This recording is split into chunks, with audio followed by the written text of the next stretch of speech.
আসসালামু আলাইকুম ওয়া রাহমাতুল্লাহি ওয়া বারাকাতুহু। আপনারা ভালো আছেন সবাই? আরো জোরে বলি আলহামদুলিল্লাহ। সমস্ত প্রশংসা কার? একমাত্র আল্লাহ তাআলার জন্য, ঠিক কিনা বলেন? আমরা আজকের শুরুতেই কোরআনে মাজিদের তেলাওয়াত শুনব। কালামুল্লাহ, আল্লাহর কালাম, আল্লাহর কথা। কার কথা? আপনাদের কাছে আমার প্রশ্ন, এই পৃথিবীর জমিনে আল্লাহ তাআলার কথার চাইতে আর কারো কথা দামি হতে পারে? পারে? পারে না। কোন মন্ত্রী, কোন এমপি যদি বক্তব্য করে, আপনারা যদি সেখানে শ্রোতা হিসাবে যান, তার বক্তব্য যদি মন দিয়ে না শোনেন, গ্রাহ্য না করেন, সে আপনাদের প্রতি রাগান্বিত হবে কি হবে না? হবে না? তো একজন মানুষের বক্তব্য না শুনলে যদি রাগ করতে পারে, আসমান জমিনের মালিক, সারা পৃথিবীর মালিক রব্বুল ইজ্জত ওয়াল জালালের জবানের কালামের তেলাওয়াত যদি আমরা না শুনি, আল্লাহ তাআলা কি রাগ করবে না?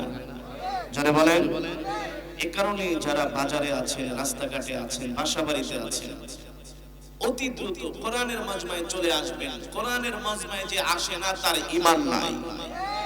কোরআনের মাজমাকে যে ভালোবাসে না তার মধ্যে আল্লাহ তাআলার ভালোবাসা নাই, মহব্বত নাই। তার দিলের মধ্যে শয়তানের ভালোবাসা, ইবলিশের ভালোবাসা, ঠিক কিনা বলেন? সকলেই চলে আসেন, 1 মিনিটের মধ্যে কোনো বাজারে লোক থাকবেন না। কোরআনে মাজিদের তেলাওয়াত অবস্থায় যদি কেউ চায়ের দোকানে বসে আড্ডা মারে, তার মানে সে কোরআন থেকে বেশি ওই চা গল্পকে প্রাধান্য দিল, ঠিক কিনা বলেন? সুতরাং যে কোরআনকে মহব্বত করবে না, কোরআনও তাকে হাসরের মাঠে শাফায়াত সুপারিশ করবে না। সকলে চলে আসেন, যুবক বন্ধুরা, বৃদ্ধ বাবারা, কেউ বাড়িতে থাকবো না, মা বোনরা, আমরা খুব দিল দিয়ে আবেগ নিয়ে আল্লাহর কোরআন শুনবো। এতে করে আল্লাহ এক একটা হরফের বিনিময়ে আমাদের কমপক্ষে 10টা করে নেকি দান করবেন। কয়টা? 10টা। খুব মুহাব্বতের সাথে আল্লাহর কোরআন শুনতে রাজি আছেন তো? আল্লাহ নিজে বলছেন, পড়ো দেখি আমার কালাম কত সুন্দর করে পড়তে পারো। সুবহানাল্লাহ। কে বলছেন? আল্লাহ বলছেন। সুতরাং সকলে চলে আসেন, কেউ রাস্তাঘাটে থাকবেন না। أعوذ بالله من الشيطان الرجيم.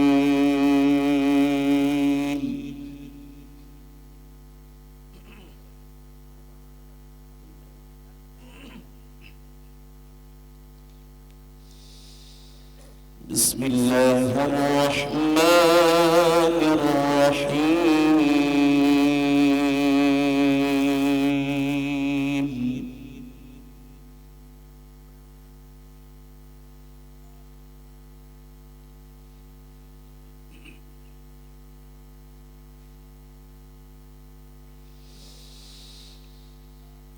أولم ير الإنسان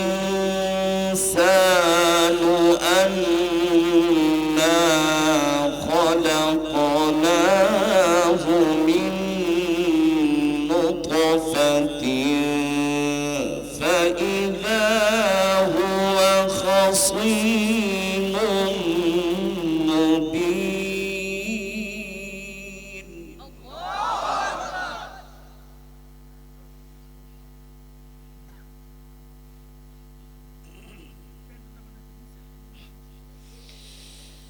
وضرب لنا مثلا ونسي خلقه قال من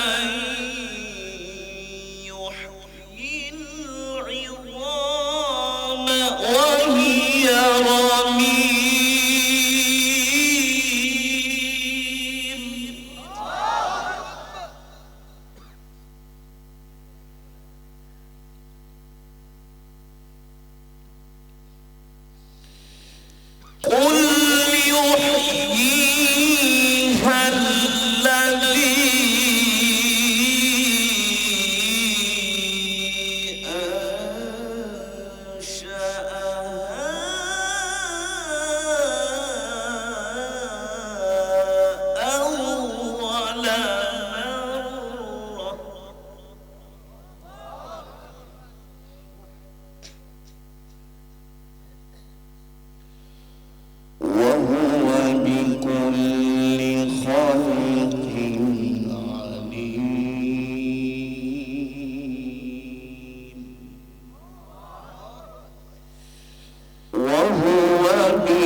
الذي جعل لكم من الشجر الأخضر نارا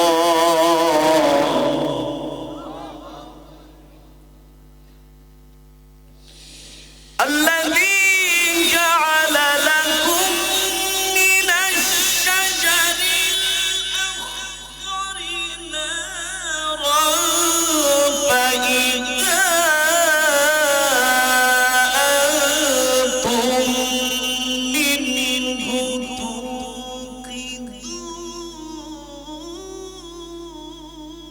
توقدون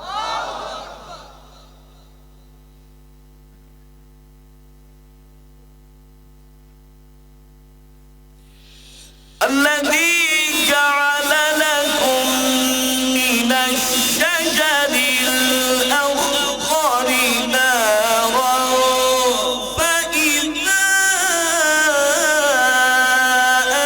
أنتم منه توقدون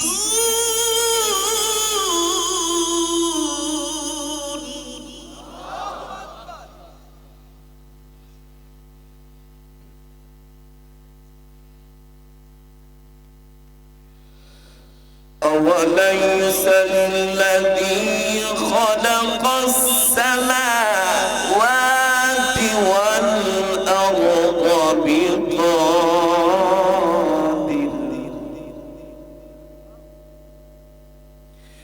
أوليس الذي خلق السماوات والأرض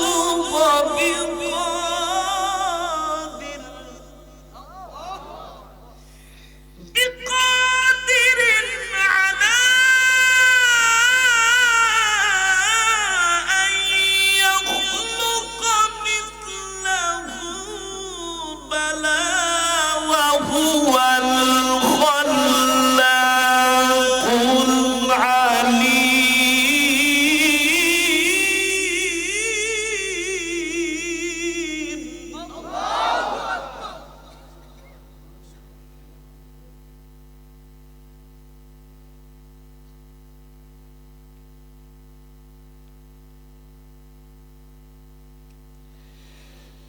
أوليس الذي خلق السماوات والأرض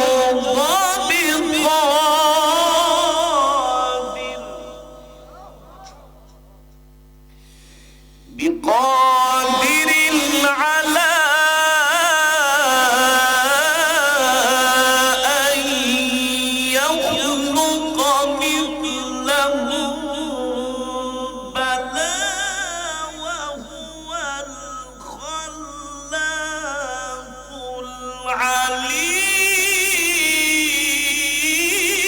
العليم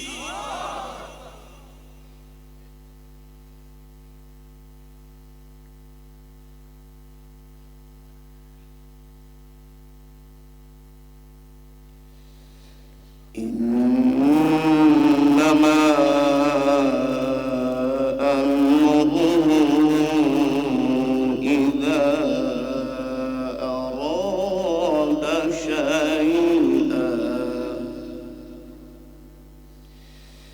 إذا أراد شيئا أن يقول له كن فيكون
بسم الله الرحمن الرحيم لإيلاف قريش إيلافهم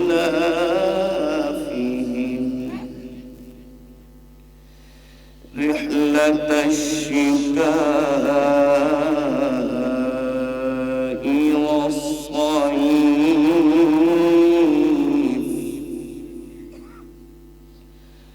فليعبدوا رب هذا البيت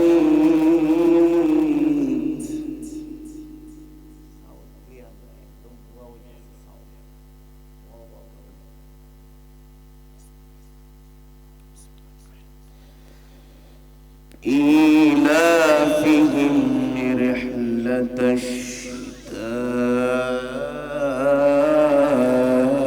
والصيف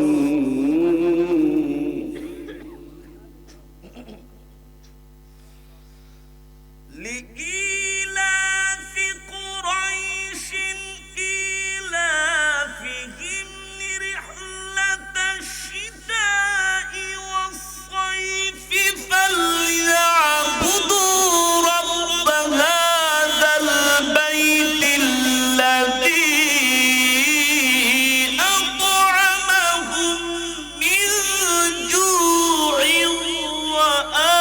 وآمنهم من خوف.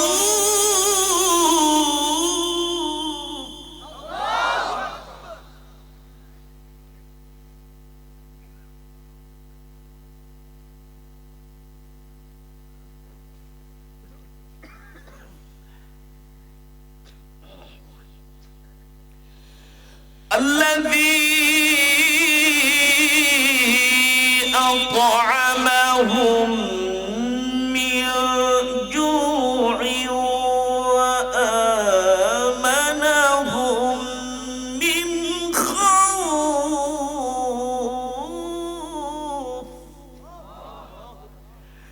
بسم الله الرحمن الرحيم قل هو الله أحد الله الصمد لم يلد ولم يولد ولم يكن له كفوا أحد. بسم الله الرحمن الرحيم قل هو الله أحد الله الصمد لم يلد ولم يولد ولم يكن له كفوا أحد. بسم الله الرحمن الرحيم قل هو الله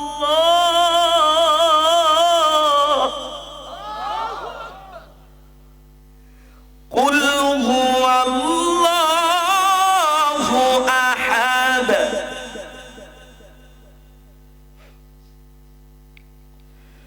الله الصمد لم يلد ولم يولد ولم يكن له كفوا أحد. لم يلد ولم يولد ولم يكن له كفوا أحد. بسم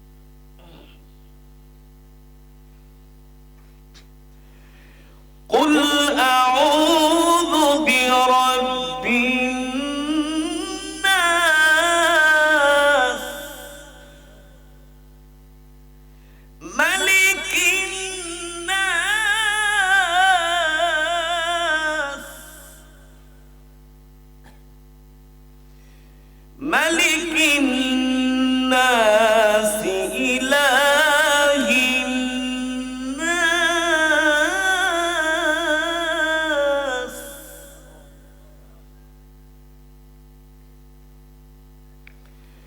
মিন শাররিল ওয়াসওয়াসিল খান্নাস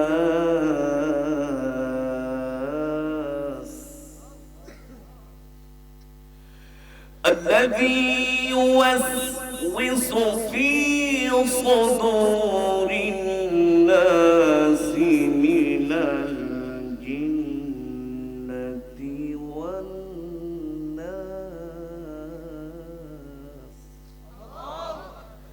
بسم الله الرحمن الرحيم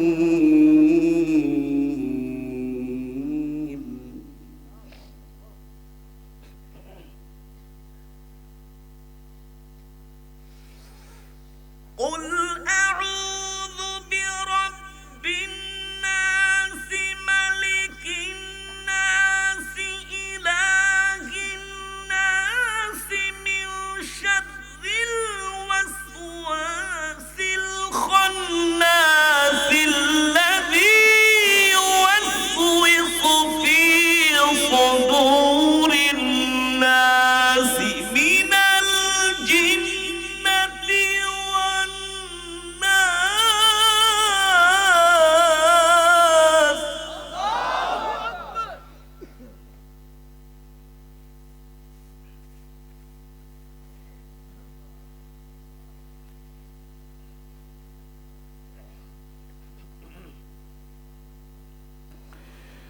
من شر الوسواس الخناس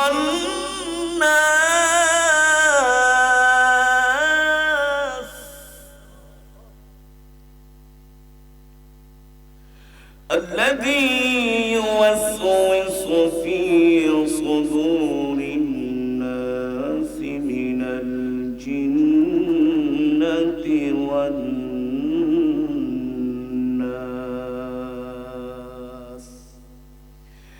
الذي يوسوس في صدور الناس من الجنة والناس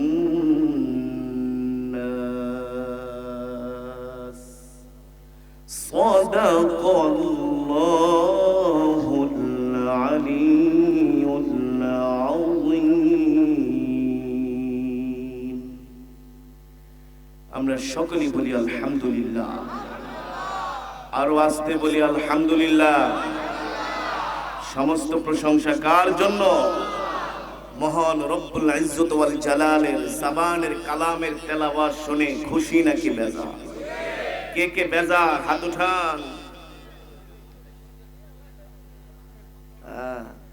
মন্দির আছে তো ওয়াজে না বাড়িতে চলে গেছে আমি তো কথার মারপ্যাচটা এই সাউন্ড বাড়া আমি তো কথার মারপ্যাচটা এই কারণে দিলাম দেখি আপনাদের মন কোথায় আছে আলহামদুলিল্লাহ 100% কোরআনের দিকে মন আছে মাজমার দিকে মন আছে ঠিক কিনা বলেন কোরআনের তেলাওয়াত শুনলে ঈমান বৃদ্ধি পায় আত্মার মধ্যে শান্তি লাগে দিল ঠান্ডা হয় হয় কি হয় না যে বলবে কোরআনের তেলাওয়াত শুনলে আমার মজা লাগে না দিল ঠান্ডা হয় না বুঝতে হবে ওর দিলের মধ্যে শয়তানে বাসা বেঁধেছে কে বাসা বেঁধেছে শয়তান এই শয়তানকে শায়েস্তা করতে হলে আল্লাহর কোরআন ছাড়া আমাদের বিকল্প কোনো পথ নেই আমি কোরআন পড়েছি আপনারা কোরআন শুনেছেন আল্লাহর কালাম কার কালাম এক একটা হরফের বিনিময়ে কমপক্ষে 10টা করে নেকি আছে কয়টা কয়টা এক এক হরফে 10টা করে নেকি পেয়েছেন আরো আপনাদের জন্য সারপ্রাইজ খুশির খবর আছে খুশির সংবাদ আছে বলবো তার আগে আপনাদের কাছে আমার কিছু কমিটমেন্ট আছে আপনারা আমাকে দাওয়াত দিয়ে এনেছেন আমার প্রতি আপনাদের হক আছে আছে না এক পার্ট হক আমি অলরেডি আদায় করে ফেলেছি বিদেশে 5 স্টার হোটেলের টিকিট বিমান ভাড়া, বিমানের টিকিট, তারপরে আপনার যাওয়া আসার সব খরচ, রাষ্ট্রীয় মর্যাদায় প্রোগ্রাম, শুধু কোরআন তেলাওয়াত আর কিছু না। তো আপনাদেরকে আমি কোরআন মাজিদের তেলাওয়াত শুনিয়েছি, খুশি হয়েছেন না? কেনই বা হবেন না? এই কোরআন কার? জোরে বলেন, এই কণ্ঠ কার? আল্লাহ। আপনারা আমাকে দাওয়াত দিয়ে এনেছেন, আমার প্রতি আপনাদের হক, আমি আপনাদেরকে তেলাওয়াত শোনাবো, বয়ান শোনাবো। আখের আমরা একসাথে চোখের পানি ফেলে দোয়া করব আল্লাহ তাআলার কাছে নিজের গুনাহের জন্য, ঠিক কিনা বলেন? তো আমার প্রতি আপনাদের যেমন হক আছে, আপনাদের প্রতিও আমার নাকি না একতরফা? একতরফা ভালোবাসা হয় না, ঘষে মেজে পীড়িত হয় না, ঠিক কিনা বলেন?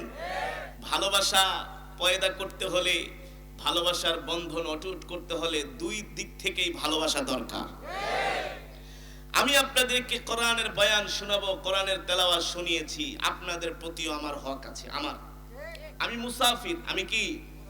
একে মুসাফির, দ্বিতীয়তে কোরআনে হাফেজ, কারি সাহেব, মাওলানা ইত্যাদি আরো যা কিছু বলেন না কেন, আমি মুসাফির। আমি যদি দোয়া করি নিঃসন্দেহে দোয়া কবুল হবে। আমি বলি না, বলছেন আল্লাহর নবী। নবীজির কথা কখনো মিথ্যা হতে পারে? সুতরাং শেষ ভালো যা, শেষ ভালো যা, সব ভালো তার। আমরা আখের মাজমা শেষ করে আখেরি মোনাজাত দিয়ে কে কে বাড়িতে যাব না হাত উঠাই। যাব না বলছি, কিন্তু যাব না বলছি, হাত নামান। মোনাজাত না দিয়ে চলে যাবেন? শেষ দোয়া না করে চলে যাবেন? যাবেন না তো? কে উঠবেন না তো? তাহলে হাত উঠান তো, নারায়ে তাকবীর। অনেকে হাত অর্ধেক উঠেছে, হুজুর আমি তো একটু পরে দৌড় মারব। এই উঁচা করেন, উঁচা করেন। আল্লাহ কবুল করো। হাত নামান। ওয়াদা করেছেন না? আমরা শেষ মোনাজাত করে একসাথে বাড়িতে যাব ইনশাআল্লাহ। এই কোরআনের মাজমার প্রতি আপনাদের হক আছে। সেই হক হচ্ছে কোরআনের মাজমায় জমে জমে বসে বসে কোরআনের বয়ান শুনতে হবে, ঠিক কিনা বলেন? আপনি যদি মনে করেন হুজুর এখান থেকে কিছু নিয়ে যাব, আসলে নিয়ে যেতে পারবেন। আর যদি মনে করেন না হুজুরের কণ্ঠ একটু শুই না, যদি ভাল লাগে বসবো, নালে আস্তে করে উঠে যাব, না, এটা কোরআনের মাজমার আদবের খেলাফ। কোরআনের মাজমায় বসতে হবে আল্লাহর জন্য। কার জন্য? আল্লাহ দেখছেন আপনি আল্লাহকে কতটুকু ভালোবাসেন। এই ঠান্ডার ভিতরে বসে বসে জমে জমে কোরআন শুনছেন। আল্লাহ তাআলা আরশে আজিমে ফেরেশতাদের সাথে আমাদেরকে নিয়ে গর্ব করছেন। গর্ব কে? আল্লাহ বলে ফেরেশতা তাকায় দেয়, আমার বান্দা জমিনে ঠান্ডার মধ্যে বসে বসে কোরআন শুনতেছে, তোরা সাক্ষী, তোরা সাক্ষী, আমি আল্লাহ তাদের জীবনের সব গুনাহগুলো মাফ করে দিলাম। শেষ পর্যন্ত থাকবেন তো না ভাগবেন? থাকবেন না তো? আল্লাহ কবুল করুক বলে আমিন। আমি আপনাদের সামনে কোরআন পড়েছি। আমি যদি 1000 শব্দ তেলাওয়াত করি, আল্লাহর কোরআন বলছে, আমি বলছি না। ওয়াইদা তুলিয়াত আলাইহিম আয়াতুহু যাদাতুহুম ঈমানা, কোরআনের তেলাওয়াত শুনলে ঈমান বৃদ্ধি পায়, ঈমান মজবুত হয়। কোরআনের আওয়াজ শুনলে হার্টের রোগ ভালো হয়ে যায়। কিসের রোগ? হার্টের রোগ আছে না? কেন? আল্লাহ বলছেন ওয়ানুনাজ্জিলু মিনাল কুরআনি মা হুয়া শিফা, ওয়ানুনাজ্জিলু মিনাল কুরআনি মা হুয়া শিফা ওয়া রাহমাতুল লিল মুমিনিন। কোরআন হচ্ছে মুমিনের জন্য ঔষধ, মেডিসিন। মেডিসিন কি? মেডিসিন। দুনিয়ার জমিনে একজন মানুষ যদি অসুস্থ হয়, কারো যদি জ্বর হয়, সর্বপ্রথম তাকে ডাক্তারের কাছে নিতে হয়। ডাক্তারের কাছে নেওয়ার পরে ডাক্তার প্যারাসিটামল ঔষধ দেয়, নাপা দেয়, নাপা এক্সট্রা দেয়, এজ দেয়, বলে 3 দিন খাবেন। 3 দিন খাওয়ার পরে সে আমার সাথে দেখা করবেন। 3 দিন পর্যন্ত খাওয়ার পরে যখন তার রোগ ভালো হয় না, তখন এসে বলে ডাক্তার কি ঔষধ দিলেন? আপনার মেডিসিনে তো কোনো কাজ। মেডিসিনে কিভাবে কাজ করবে? আপনার আপনার যেই জ্বর হয়েছে এই জ্বর নাপা এক্সট্রার জ্বর নয়, প্যারাসিটামলের জ্বর নয়। এই জ্বর যদি ভালো করতে হয় আপনাকে চূড়ান্ত পর্যায়ের মেডিসিনটা প্রয়োগ করতে হবে। হাই অ্যান্টিবায়োটিক, কি হাই অ্যান্টিবায়োটিক দিতে হবে। ঠিক আল্লাহ রাব্বুল আলামিন হাবিব কিবরিয়া রাহমাতুল লিল আলামিনের পূর্বে যত পয়গম্বর দুনিয়ার জমিনে পাঠিয়েছিলেন, আল্লাহ তাআলা কাউকে দিয়েছেন জাবুর, কাউকে দিয়েছেন ইনজিল, কাউকে দিয়েছেন তাওরাত। এমন করে যতগুলো কিতাব পৃথিবীর জমিনে আল্লাহ তাআলা পয়গম্বরদের উপর নাজিল করেছেন, এই কিতাবগুলো সেই ধর্মাবলম্বীর মানুষগুলো কাটছাঁট করে একেবারে সংযোজন বিয়োজন করে কিতাবগুলোর মধ্যে ভেজাল ঢুকিয়ে দিয়েছে। এই কারণে আল্লাহ রাব্বুল আলামিন দুনিয়ার মানুষের চরম হেদায়েতের জন্য, একেবারে চূড়ান্ত পর্যায়ের চিকিৎসার জন্য এমন একটা মেডিসিন আল্লাহর উপর, আল্লাহর নবীর উপরে নাজিল করেছেন। সেই মেডিসিনের নাম হচ্ছে গোটা 30 পারা কোরআন। وَنُنَزِّلُ مِنَ الْقُرْآنِ مَا هُوَ شِفَاءٌ وَرَحْمَةٌ لِّلْمُؤْمِنِينَ وَلَا يَزِيدُ الظَّالِمِينَ إِلَّا خَسَارًا। আল্লাহ রাব্বুল আলামিন বলে, ও নবী, আমি আপনার উপর যে কোরআন অবতীর্ণ করেছি এই কোরআন হচ্ছে মুমিনের জন্য শিফা, মুমিনের জন্য ঔষধ। আল্লাহ রাব্বুল আলামিন রাহমাতুল লিল আলামিনের উপরে কোরআন নাজিল করলেন। আল্লাহ বললেন, ইন্না আনজালনা ইলাইকা যিকরা লিতুবাইয়িনা লিন-নাস। ও নবী, আমি আপনার উপর যে কোরআন অবতীর্ণ করেছি, কোরআন নাজিল করেছি, এই কোরআন শুধু আমি আপনাকে একা পড়ার জন্য দেই নাই। এই কোরআন শুধু আপনি একা একা তেলাওয়াত করবেন ঘরের মধ্যে বসে, এই কারণে আমি আপনাকে কোরআন দেই নাই। মসজিদের কোণে বসে একা একা কোরআন পড়বেন, এই কারণে আমি আপনাকে কোরআন দেই নাই। আমি আপনাকে কোরআন দিয়েছি। এই জমিন হচ্ছে কার? জোরে বলেন। আল্লাহ বলেন, ও নবী, এই জমিনের মালিক আমি আল্লাহ। এই জমিনের মালিক আমি আল্লাহ। আর এই জমিনে একমাত্র বিধান চলবে আল্লাহর, হুকুম চলবে আল্লাহর। দুনিয়ার কোন মানব রচিত আইন চলতে দেওয়া যাবে এই ঘোষণা কার? আল্লাহর নবী আল্লাহর নবীকে আল্লাহ তাআলা বললেন, ও নবী, যে কোরআন দিয়েছি কোরআন নিয়ে এবার মক্কার ধারে ধারে ঘরে ঘরে ঘুরে ঘুরে কোরআনের দাওয়াত দেন। কিসের দাওয়াত? কোরআনের দাওয়াত দেন। আল্লাহর নবী 1 বছর নয়, 2 বছর নয়, 21টা বছর আল্লাহর নবী কোরআনের দাওয়াত দিয়েছেন। ঠিক কিনা বলেন? আল্লাহর নবী মক্কার কাফেরদের কাছে গিয়েছেন কোরআনের দাওয়াত নিয়ে। মক্কার কাফেররা নবীর জন্য গোলাপ ফুলের মালা নিয়ে তারা দাঁড়িয়ে ছিল না। কোরআনের দাওয়াত দেওয়ার কারণে আল্লাহর নবীকে মক্কার কাফেররা পাগল বলেছে, পাগল। আমার নবীকে জাদুকর বলেছে, আমার নবীকে মিথ্যাবাদী বলেছে। ঠিক কিনা বলেন? আল্লাহর নবীর উপর অকাথ্য নির্যাতন হয়েছে, জুলুম হয়েছে, অত্যাচার হয়েছে, কিন্তু আল্লাহর নবী কোরআনের দাওয়াত থেকে এক চুল পরিমাণ দূরে সরে যায় নাই। গিয়েছে? জোরে বলেন। আল্লাহর নবী যখন কোরআন পড়তেন, মক্কার কাফিরেরা রাত্রবেলা না ঘুমিয়ে, রাত্রবেলা না ঘুমিয়ে রাহমাতুল লিল আলামিনের ঘরের দরজার সাথে কান লাগিয়ে লাগিয়ে কোরআন শুনেছেন। আল্লাহু আকবার বলেন। শুনেছেন কি শুনেছেন না? আবু জেহেল দেখলেন মক্কার কাফেরেরা যেভাবে করে কোরআন শুনতেছে, এভাবে করে যদি কোরআন শুনে সেই দিন আর বেশি দূরে নয়, মক্কার কাফেরেরা কোরআনের সুরে পাগল হয়ে বিমোহিত মুগ্ধ হয়ে তারা কালেমা পড়ে মুসলমান হয়ে যাবে। আবু জেহেলের লিডারগিরি আর মক্কার জমিনে থাকবে না। ঠিক বাংলার জমিনে ওলামায়ে কেরাম ওয়াজ মাহফিল করে কোরআনের দাওয়াত দেয়। 20 বছর 15 বছর আগের চাইতে এখন ওয়াজ মাহফিলে শ্রোতার সংখ্যা বেশি, যুবকের সংখ্যা বেশি। এমনকি হাজার হাজার মা বোনেরা কোরআন শোনার জন্য চলে আসে। আসে কি আসে না? ওই দিন এক টেলিভিশনের মধ্যে দেখলাম একজন সাংবাদিক টকশোর মধ্যে প্রশ্ন করে, আচ্ছা বলেন তো 10-15 বছর আগে, এক যুগ আগে বাংলাদেশে এত পরিমাণ সার্কাস খেলা ছিল, যাত্রা গান, পালা গান ছিল না? এক শিল্পী আর এক শিল্পী যুক্তি তর্ক করে গান গাইতো। এই শীতের দিনে গ্রামগঞ্জে নৃত্য চলতো, রাত্রবেলা অশ্লীল নৃত্য, শিল্পীরা শিডিউল দিয়ে শেষ করতে।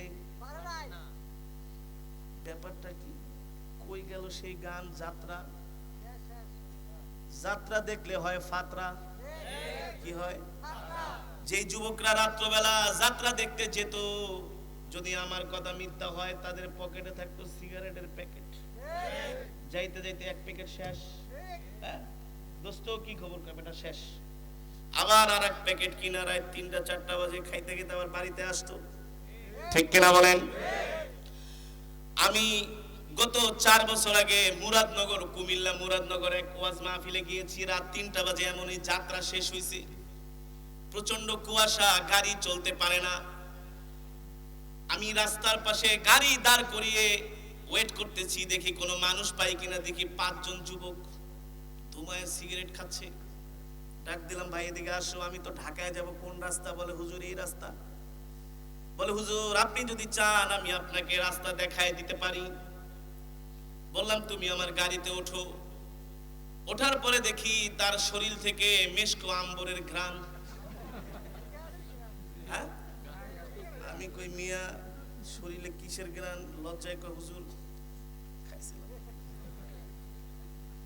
এই মিয়া রাত 4টা বাজে এই শীতের ভিতরে দাঁড়ায় দাঁড়ায় গান শুনছো, কেমন লাগছে? হুজুর বিশ্বাস করেন, মানুষের যে অবস্থা, সিগারেট খায়, গাঁজা খায়, ইয়াবা খায়, ওইখানে তাই গেছো কেন? বলে হুজুর গেছি একটু মজা নেওয়ার জন্য। আমি বললাম, ও যুবক, তোমাকে আল্লাহ যে যৌবন দিয়েছে, এই যৌবনের প্রতিটা সেকেন্ডের হিসাব আল্লাহর কাছে দিতে হবে। দিতে হবে কি হবে না? আফাসিবতুম আন্নামা খালাকনাকুম আবাসাও ওয়া আন্নাকুম ইলাইনা লা তুরজাউন। যদি আমার মুখের কথা হয় রে বাবা, আল্লাহর কোরআন খুলে দেখেন। আমি বলছি না, আল্লাহ বলছেন কে? আল্লাহ যদি বলে সেই কথা বলতে কোনো ভয় আছে নাকি? আল্লাহ যেই নির্দেশ দিয়েছেন সেই নির্দেশের কথা পৃথিবীর মানুষের সামনে একজন আলেম বলবে, বলবেই বলবে। আল্লাহ ছাড়া কাউকে ভয় করা যাবে? আল্লাহ বলছেন, তোমরা কি ধারণা করছো আমি আল্লাহ তোমাদেরকে এমনি এমনি সৃষ্টি করছি? আল হিসবান অর্থ ধারণা করা, উপলব্ধি করা। আল্লাহ বলে মনে করছো খাও দাও ফুর্তি করো, দুনিয়াটা মস্ত বড়। আরিয়ালখা নদীর থেকে মাছ ধরবার খাইবা, পদ্মা নদী থেকে মাছ ধরবার খাইবা, মাটির নিচ থেকে গ্যাস উঠাইবার বিক্রি করবা, তেল উঠাইবার বিক্রি করবা, স্বর্ণ উঠাইবা আর বিক্রি করবা, 20-25টা করে বিবাহ করবা, কোরআনের বিরুদ্ধে কথা বলবা, ইসলামের বিরুদ্ধে কথা বলবা, আল্লাহর নবীকে গালি দিলে কোনো প্রতিবাদ করবা না, মন চাহে জিন্দেগি করবা। আল্লাহ বলেন, তোমরা কি মনে করছো আমি আল্লাহ এই কারণে তোমাদেরকে বানাইছি? আল্লাহ বলে, না না না, এই কারণে বানাই নাই। এই দুনিয়ার জমিনে তোদেরকে আমি পাঠাইছি আমার গোলামি করার জন্য। কার গোলামি? আল্লাহর গোলামি যদি না করো, কড়াই গন্ডায় আল্লাহর কাছে হিসাব দিতে। ইন্নাহুম কানু লা ইয়ারজুনা হিসাবা। আল্লাহ বলে, তোরা যে আকাম কুকাম গুলা করছস দুনিয়াতে, সব আমি আল্লাহ লেখা রাখতেছি। স্টেজে দাঁড়ায়া কোরআনের বিরুদ্ধে বক্তব্য দিয়েছিস, আলেমদেরকে গালি দিয়েছিস, আমি আল্লাহ লেখা রাখছি। ঠিক কিনা বলেন? আল্লাহ রাব্বুল আলামিন বলে, দুনিয়ার মানুষ, তোদেরকে আমি এমনি এমনি পাঠাই নাই, তোদেরকে পাঠিয়েছি একমাত্র আল্লাহর গোলামি করার জন্য। এবার আমি ওই যুবককে বললাম, দোস্ত এই রাত্রিবেলা তুমি গান শুনলা, এই গান শোনার ভিতরে কোনো ফায়দা আছে নাকি? বলে হুজুর বিশ্বাস করেন, ওয়াজ মাহফিলও যাই, গানের মজমায়ও যাই, কিন্তু ওয়াজে গেলে পাথরের মতো হৃদয়টা মাওলানাদের বয়ান শোনার পরে মমের মতো গলে যায়। আর গান শুনলে গুনার প্রবৃত্তি বাড়ে, গুনাহ করার খাহেশাত বাড়ে, ঠিক কিনা বলেন? এবার ওই ৭১ টেলিভিশনের সাংবাদিক বলে এত নাচ গান, এত সার্কাস, এত যাত্রা কোথায় গেল? সব হুজুররা খাইছে। কারা? জোরে বলেন। সব হুজুররা খেয়েছে। এখন আর যাত্রায় মানুষ হয় না। কি হয় না? মাঝে মাঝে ঢাকার শহরে কিছু গান দেখি করে রাস্তার পাশে ১০-১২ জন মানুষ আর ৪-৫টা কুত্তা। এই শীতের ভিতরে কি মানুষ গান শোনে নাকি? বাংলার যুবকেরা এখন আর গান শোনে না। সিনেমা হলের টিকিট বিক্রি বন্ধ হয়ে গেছে। নাটক এখন আর মানুষ দেখে না। টিকিট কাইটে এখন আর সিনেমা হলে যায় না। কেন বাংলার যুবকেরা সিনেমা দেখে না? কেন তারা নাটক দেখে না? কেন তারা যাত্রা দেখে না? কেন তারা গাঁজা খায় না, ইয়াবা খায় না, ফেন্সিডিল খায় না? সব দোষ এখন হুজুরদের। কই ওয়াজ মাহফিলের কারণে সব বন্ধ হয়ে গেছে। এই ওয়াজ মাহফিলের কারণে বাংলার লক্ষ লক্ষ যুবক এখন ইসলামের পথে, ঠিক কিনা বলেন? এই ওয়াজগুলো হচ্ছে নবীওয়ালা কাজ। এই ওয়াজ মাহফিল হচ্ছে দাওয়াতি কাজ, দাওয়াতি কাজ। এই ওয়াজের কারণে বাংলার লক্ষ লক্ষ যুবক নেশা করা ছেড়ে দিয়েছে। নেশা আমাদেরকে টেলিফোন করে বলে, হুজুর আগে গান শুনতাম, এখন আপনাদের তেলাওয়াত শোনার পরে এখন আর গান শুনি না। যতক্ষণ কাজ করি ততক্ষণ মোবাইলে শুধু কোরআন তেলাওয়াত শুনতে থাকি। আল্লাহু আকবার। জোরে বলেন আল্লাহু আকবার।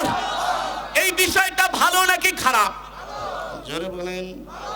ইমানদারের কাছে ভালো, কিন্তু ইবলিস সহ্য করতে। এই কারণে কেউ হুজুররা নাকি ওয়াজের ভিতরে লাফালাফি করে।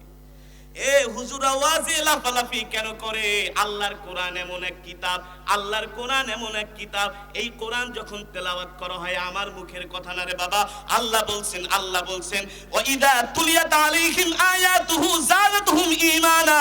কোরআন তেলাওয়াত শোনার পরে ঈমান বৃদ্ধি পায়। ইন্নামাল মুমিনুনা আল্লাযীনা ইযা যুকিরাল্লাহু ওয়াজিলাত কুলুবুহুম। যখন মুমিনের সামনে কোরআন পড়া হয় তখন আল্লাহর ভয়ে মুমিনের অন্তরটা কাঁপতে থাকে, ঠিক কিনা বলেন? কাঁপে কি কাঁপে না? ও মুসলমান, আল্লাহ তাআলা নবীকে কোরআন দিয়ে মক্কায় পাঠালেন। আল্লাহ তাআলা বলে, ও নবী, এই কোরআন দিয়ে আপনি মক্কার কাফেরদেরকে দাওয়াত দেন। কি করেন? নবী মক্কার কাফেরদের কাছে কোরআনের দাওয়াত নিয়ে যায়। কোরআনের দাওয়াত তো গ্রহণ করে না, উল্টা আমার নবীকে মক্কার কাফেরেরা গালি দেয়, রাস্তার ভিতরে কাটা দেয়, নবীকে হাঁটতে দেয় না।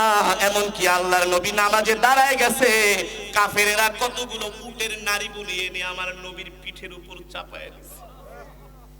এখানেই শেষ নয়, আমার নবী মক্কার জমিনে কোরআনের দাওয়াত দেয়, মক্কার কাফেরেরা কোরআনের দাওয়াত গ্রহণ করে না। নবীর বিরুদ্ধে 144 জারি করেছে, মুহাম্মদ সাল্লাল্লাহু আলাইহি সাল্লাম যাতে ঘর থেকে বের হতে না পারে, মুহাম্মদ সাল্লাল্লাহু আলাইহি সাল্লামের কোরআন যাতে মক্কার কোনো মানুষ শুনতে না পারে, মুহাম্মদ সাল্লাল্লাহু আলাইহি সাল্লাম যাতে কোরআনের দাওয়াত দিতে না পারে। ও মুসলমান, আমাদের উপর একটু বিপদ আপদ আসলে আমরা একেবারে ভেঙে পড়ি। যখন চিন্তা করি এতটুকুন বিপদ আপদ আসার কারণে আমরা ভেঙে পড়ি, কিন্তু আল্লাহর নবী মক্কার জমিনে একা, নবীর সাথে কেউ নাই, একমাত্র আল্লাহর নবী একা। এতটা বিপদ সংকুল পরিস্থিতির মধ্যেও আল্লাহর নবী কোরআনের দাওয়াত বন্ধ করে নাই। মক্কার কাফেররা কোরআনের দাওয়াত গ্রহণ করলো না, আল্লাহর নবী চলে গেলেন তায়েফে। কোথায়? তায়েফে চলে গেলেন বুক ভরা আশা নিয়ে। হায়রে, মক্কার মানুষগুলো কোরআনের দাওয়াত গ্রহণ করলো না, দেখি তায়েফে যাই, তায়েফের কি অবস্থা। নবী আমার তায়েফে গেলেন কোরআনের দাওয়াত নিয়ে। তায়েফের কাফেরেরা কোরআনের দাওয়াত তো গ্রহণ করলোই না। তায়েফের বাচ্চারা, তায়েফের যুবকেরা সিরিয়াল ধরে 5 কিলোমিটার লম্বা সিরিয়াল ধরে আল্লাহর নবী যখন তায়েফের থেকে আবার মক্কায় ফিরছিলেন, তায়েফবাসীরা কাফেরেরা এমন পাথর মারা মারলো, এমন পাথর মারা মারলো, এক একটা পাথরের আঘাতে আল্লাহর নবীর দেহ মোবারক রক্তাক্ত হয়েছে। কেমন রক্তাক্ত হয়েছে? পাথর মেরেছে, পাথর নবীর শরীর মোবারকে লেগে একেবারে গুলির মতো ভিতরে ঢুকে গেছে, গুলির মতো। এমনকি নবীজির শরীর মোবারকে এমন পাথর ঢুকেছে, এমন আঘাত হয়েছে, প্রত্যেকটা পাথরের আঘাতে আল্লাহর নবীর শরীর মোবারকে এমন দাগ হয়েছে, এমন দাগ। আম্মা জান আয়েশা সিদ্দিকা রাদিয়াল্লাহু তাআলা আনহা একদিন আল্লাহর নবীর জামা মোবারক তার শরীর থেকে খুললেন। শরীর মোবারক থেকে জামা যখন খুললেন, দেখেন আল্লাহর নবীর পিঠের মধ্যে অসংখ্য দাগ, অসংখ্য দাগ। এই দাগগুলো মনে হয় বসন্তের মতো দাগ। বসন্ত হলে যেমন দাগ হয়, এক একটা পাথরের আঘাতে আল্লাহর নবীর শরীর মোবারকে এমন দাগ হয়ে গেছে। আম্মা জান আয়েশা সিদ্দিকা রাদিয়াল্লাহু তাআলা আনহা এই দাগগুলো দেখে চোখের পানি ধরতে পারলেন না, আটকাতে পারলেন না। আম্মা জান বলে, গো আল্লাহর নবী, আপনার শরীরে কি বসন্ত হয়েছিল কিনা, এমন কোন বড় রোগ হয়েছিল কিনা, আপনার শরীরে এত দাগ কোত্থেকে আসলো? আল্লাহর নবী বলে, আয়েশা রে, আমার বসন্ত হয় নাই, কোন রোগ হয় নাই। কোরআনের দাওয়াত দিতে গিয়ে, কালেমার কথা বলতে গিয়ে তায়েফের কাফেরেরা আমাকে এমন ভাবে পাথর মেরেছে, পুরো শরীরটা আমার রক্তাক্ত করে দিয়েছে। ওই পাথরের আঘাত খেয়ে খেয়ে যখন শরীর শুকায় গেছে, মনে হয় ওই দাগগুলো দেখতে বসন্তের মতো, ঠিক কিনা বলে? আল্লাহর নবী চোখের পানি ফেলে দিয়ে অঝরে কাঁদছেন, অঝরে কান্না করতেছেন। আম্মা জান বলে, ওগো হাবিব, আপনি কান্না করেন কেন, কান্না করেন কেন? আল্লাহর নবী বলে, আয়েশা, ওই তায়েফের বিভীষিকাময় দৃশ্য তুমি তো দেখো নাই। ওই তায়েফের কথা আমার মনে পড়ে গেছে। তায়েফের কাফেরেরা আমাকে এমন ভাবে পাথর মেরেছে রে আয়েশা, ওই তায়েফের মাটিতে আমি ছিলাম, আর শুধু জায়েদ ছিল, আমার কোনো সঙ্গী ছিল না, সাথী ছিল না। তায়েফের কাফেরেরা আমাকে মেরে অজ্ঞান করে ফেলেছে, আমি বেহুশ হয়ে গেছি। ও আয়েশা, তুমি জানো না তায়েফের কাফেরেরা আমার সাথে কতটা নির্মম আচরণ করেছে, আমাকে কতটা যন্ত্রণা দিয়েছে। আল্লাহর নবী বলে, আয়েশা রে, তায়েফের কাফেরেরা আমাকে যন্ত্রণা দিয়েছে, নির্মম অত্যাচার করেছে, কিন্তু আল্লাহর নবী কোরআনের দাওয়াত বন্ধ করে নাই, ঠিক কিনা বলেন? এমনকি মক্কার কাফেরেরা আল্লাহর নবীকে শেষ পর্যন্ত নিজের জন্মভূমি থেকে বের করে দিয়েছে। কোত্থেকে? জন্মভূমি থেকে। জন্মভূমি থেকে বের করে দেয়া, এটা যে কত বড় কষ্টের, কত বড় দুঃখের, কত বড় যন্ত্রণার যে বের হয়। বাংলাদেশে এখন 10 লক্ষ রোহিঙ্গা আছে। কত লাখ? কত লাখ? মাঝে মাঝে আমরা চট্টগ্রামের উখিয়া টেকনাফে মাহফিলে যাই। আমাদের ওয়াজ যখন হয়, রোহিঙ্গারা হাজার হাজার রোহিঙ্গা আসে আমাদের ওয়াজ শুনতে, কারণ তারাও মুসলমান, ঈমানওয়ালা মুসলমান। একদিন বয়ানের পরে কিছু রোহিঙ্গা যুবক আসলো আমার সাথে দেখা করতে। আমি জিজ্ঞেস করলাম, কি অবস্থা, তোমরা যে বাংলাদেশে থাকতেছো?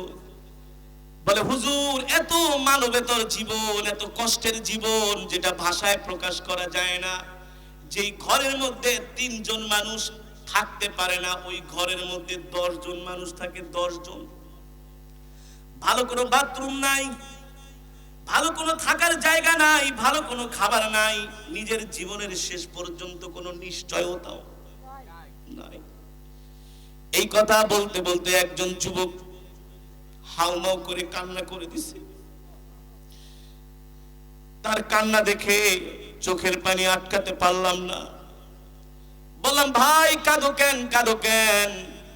বলে, হুজুর, নিজের জন্মভূমির কথা মনে পড়ে গেছে। হুজুর, যেদিন আমাদেরকে রাখাইনের মিলিটারিরা গুলি করে পিটায়া পিটায়া যখন আমাদেরকে তাড়ায় দেয়, হুজুর, জন্মভূমি ছেড়ে আসতে মন চায় না। যেখানে আমাদের যৌবন কেটেছে, যেখানে আমাদের কৈশোর কেটেছে, ওই জন্মভূমি থেকে আসতে মন চায় না। হুজুর, এতটা কষ্ট, এতটা দুঃখ আল্লাহ ছাড়া দুনিয়ার কোন মানুষকে কোন ভাষায় বোঝানো যাবে না, ঠিক কিনা বলেন? ঠিক ও যুবক, আল্লাহর নবী ওই কোরআনের দাওয়াত দেওয়ার কারণে মক্কার কাফেরেরা শেষ পর্যন্ত আমার নবীকে মক্কা থেকে বের করে দিছে। কি করছে? আমার নবী বাইতুল্লাহ নামাজ পড়ার জন্য বাইতুল্লাহর চাবি চেয়েছিলেন, আমার নবীকে বাইতুল্লাহর চাবিটা পর্যন্ত দেয় নাই। মক্কার কাফেরেরা বলে, ও মুহাম্মদ, তোমার মতো একটা গরিব মানুষকে বাইতুল্লাহর চাবি দিব? কষ্ট লাগে কি লাগে না? দুঃখ লাগে কি লাগে না? সাহাবায়ে কেরাম নবীজির পাশে বসে হাউমাউ করে কাঁদতেছে, বলে, ওগো আল্লাহর নবী, আপনাকে বাইতুল্লাহর চাবি দেয় না নামাজ পড়ার জন্য, এর চাইতে কষ্ট দুঃখ আমাদের কাছে আর কিছু হতে। আল্লাহর নবী বলে, সাহাবীরা কষ্ট পেও না, দুঃখ করো না, দেখবা আর কিছুদিন পরে আমরা হব বাইতুল্লাহর চাবির মালিক। আমরা হব বাইতুল্লাহর চাবির মালিক। এ শুধু বাইতুল্লাহর চাবির মালিক হব না, আল্লাহর নবী বলে, আমি হব মক্কার প্রেসিডেন্ট। আমার আবু বকর হবে প্রধান বিচারপতি, চিফ অফ জাস্টিস, প্রধান বিচারপতি হবে আবু বকর। ওমরের দিকে তাকায় বলে, আমার ওমর হবে সেনাবাহিনীর সেনা প্রধান। আল্লাহু আকবার। আল্লাহর নবীর জবানের কথা কোনদিন পারে? পৃথিবী উল্টিয়ে যাবে, আল্লাহর নবীর কথা কোনদিন মিথ্যা হতে পারে? সাহাবীরা আবেগ আপ্লুত হয়ে কাফেরদের কাছে যেয়ে বলে, তোমরা আমাদেরকে বাইতুল্লাহর চাবি দিলা না, মনে রেখো সেই দিন বেশি দূরে নয়, আমরা হব বাইতুল্লাহর চাবির মালিক, আমরা হব বাইতুল্লাহর শাসনকর্তা। নবী মুহাম্মদ সাল্লাল্লাহু আলাইহি সাল্লাম হবে মক্কার প্রেসিডেন্ট। কাফেরেরা বলে, সিরা কাথায় ঘুমায়া লাখ টাকার স্বপ্ন দেখো না, ভাত খেতে ভাত পাও না, তোমরা হবা বাইতুল্লাহর চাবির মালিক, বাইতুল্লাহ তোমরা শাসন করবা, এটা পাগলের প্রলাপ ছাড়া আর কিছুই হতে পারে না। নাউজুবিল্লাহ। আরো জোরে বলেন নাউজুবিল্লাহ। সাহাবায়ে কেরামের মনের বিশ্বাস ছিল এতটুকু, নবীজির প্রতি আত্মবিশ্বাস ছিল, আল্লাহর নবী যেটা বলেছেন, আল্লাহর নবী যেটা বলেছেন, চন্দ্র যেমন সত্য, সূর্য যেমন সত্য, আল্লাহর নবীর কথা তার চাইতে আরো বেশি সত্য। আল্লাহর নবীর কথা মিথ্যা হতে, জোরে বলেন, পারে না। ঠিক আমার নবীকে মক্কা থেকে বের করে দিলেন, কাফেরেরা দিয়েছেন কি দিয়েছেন না? জোরে বলেন, দিয়েছেন কি দিয়েছেন না? আমার নবীকে মক্কা থেকে বের করে দেয়া হয়েছে। নবী আমার মক্কা থেকে হিজরত করে মদিনায় চলে গেলেন। শেষ পর্যন্ত মক্কার কাফেরদের মাঝেই ঝগড়া লেগে গেল। ঝগড়া, একজন আর একজনকে বলে, এই মিয়া, মুহাম্মাদের মতো এত ভালো মানুষ মক্কার জমিনে দ্বিতীয় জন। কোন মানুষ যদি ভালো হয়, তার আখলাক, ব্যবহার, চরিত্র যদি ভালো হয়, তার যতই শত্রু থাকুক না কেন, মনের অজান্তে তার মুখ থেকে সত্যটা হয় কি হয় না? বলে, তোমরা ষড়যন্ত্র করে এই লোকটাকে মক্কা থেকে বের করে দিলে, এত ভালো মানুষ তো আমাদের মক্কায় একজনও নাই, ঠিক কিনা বলেন? আমরা ঝগড়া করি, কেউ আমাদের মাঝে এখন আর মীমাংসা করে দেয় না, আমাদের ঝগড়াগুলো মিটিয়ে দেয় না। আমাদের সম্পদগুলো আগে মুহাম্মাদের কাছে জমা রাখতাম, এখন এই মক্কার জমিনে সব হলো চোর আর বাটপার আর চিটার। সব চোর, বাটপার আর চিটার, কার কাছে আমরা সম্পদ জমা রাখবো? এবার কাফেরদের মাঝে ঝগড়া লেগে গেল। একদল বলল, একটা কাজ করি, তাহলে এত ভালো মানুষটাকে আমরা মক্কা থেকে খেদায় দিছি, সে যেখানে আছে চলো আমরা সেখানে যেয়ে তার খোঁজ খবর নেই, কি অবস্থায় আছে। আল্লাহু আকবার বলেন। মক্কার কাফেরদের মধ্য থেকে উরওয়া ইবনে মাসউদকে দূত হিসাবে পাঠালেন মদিনায়। কোথায়? মদিনায় পাঠানো হলো। উরওয়া ইবনে মাসউদ মদিনায় গেলেন, একজন লোককে জিজ্ঞেস করলেন, ভাই, মক্কা থেকে একজন লোক তোমাদের দেশে আসছে, তার নাম মুহাম্মদ সাল্লাল্লাহু আলাইহি সাল্লাম। আল্লাহু আকবার। বলে, আপনি কি তার সাথে দেখা করতে আসছেন? বলে, হ্যাঁ। বলে, একটু ওয়েট করেন, আমি আপনাকে নিয়ে যাচ্ছি। ওই সাহাবী আল্লাহর নবীর ঘরের কাছে যেয়ে বলেন, ওগো আল্লাহর নবী, আপনার কাছে আপনাদের দেশ থেকে একজন মানুষ আসছে। বিদেশে বসে যদি দেশের মানুষের কথা বলা হয়, মনটা জুড়িয়ে যায়। কে আসছে, নিয়ে আসো নিয়ে আসো। নবীজি বসা ছিল, তিনি দাঁড়ায় গেলেন দেশের মানুষকে অভ্যর্থনা দেওয়ার জন্য। আল্লাহর নবী দাঁড়ায় আছেন, উরওয়া ইবনে মাসউদ নবীজিকে দেখা তার হুজরার দিকে যাচ্ছেন। আল্লাহর নবী বলে, আহলান ওয়া সাহলান মারহাবান তাইয়িবান, আসেন আসেন, আমি আপনার জন্য অপেক্ষা করছি, আপনি আমার দেশের মানুষ। যখন আল্লাহর নবীর হুজরার মধ্যে উরওয়া ইবনে মাসউদ ঢুকলেন, তখন নবীজি তাকে জড়ায় ধরলেন, আদর করলেন। উরওয়া ইবনে মাসউদ মনে মনে ভাবে, হায় রে, এই লোকটাকে এত কষ্ট দিলাম, এত যন্ত্রণা দিলাম, এত নির্যাতন করে মক্কা থেকে বের করে দিলাম। আমি তো মনে করেছিলাম সে আমার সাথে ভালো করেও কথা বলবে না, কিন্তু সে এত আদর নিয়ে তার বুকের মধ্যে আমাকে জড়ায় ধরলো। সে নিজে নিজেই মনে মনে লজ্জা পেতে লাগলো। কি পেতে লাগলো? যাকে এত কষ্ট দিছি সে যদি এমন ভালোবাসে, লজ্জা লাগে কি লাগে না? এবার আল্লাহর নবী বসলেন, বসে উরওয়া ইবনে মাসউদের সাথে বিনয়ের সাথে নরম ভাষায় কথা বলছেন। আপনি কেমন আছেন? এ আমার চাচা, আত্মীয় স্বজন তারা কেমন আছে? যারা বেশি সবচাইতে নবীজিকে কষ্ট দিয়েছেন, নবীজি তাদের নাম ধরে ধরে জিজ্ঞেস করছেন। এই ছিল আমার নবীর চরিত্র, ঠিক কিনা বলেন?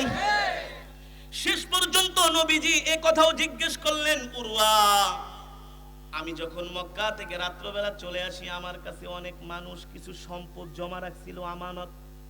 ওই আমানতগুলো আলী তাদের কাছে ফিরিয়ে দিয়েছে কিনা, নাকি আমানতের খেয়ানত হয়েছে? উরওয়া বলে, খোদার কসম করে বলি, মুহাম্মদ সাল্লাল্লাহু আলাইহি সাল্লামের কাছে যদি কেউ সম্পদ গচ্ছিত রাখে, আমানত রাখে, ওই আমানত কোনোদিন খেয়ানত হতে পারে। উরওয়া ইবনে মাসউদ নবীজির আখলাক দেখে, নবীজির তার প্রতি ভালোবাসা দেখে, ব্যবহার দেখে মুগ্ধ হয়ে গেলেন। নিজেকে সংবরণ করতে পারলেন না, আবেগের বশবর্তী হয়ে উরওয়া ইবনে মাসউদ নবীজির চেহারার ভিতরে একটু হাত দিলেন আদর করার জন্য। অনেক দিন পর যদি একটা ভালোবাসার মানুষকে কাছে পাওয়া যায়, একটু ধরে না আদর করে। আরবদের একটা স্বভাব হলো, তারা অনেক সময় ভালোবাসলে একটু শরীরে হাত দেয়, চেহারায় হাত দেয়, দাড়িতে হাত দিয়ে আদর করে। আদর উরওয়া ইবনে মাসউদ নবীজিকে একটু দাড়ি মোবারকে হাত দিয়ে আদর করতেছিলেন, চেহারাটা মুছায়া দিচ্ছিলেন।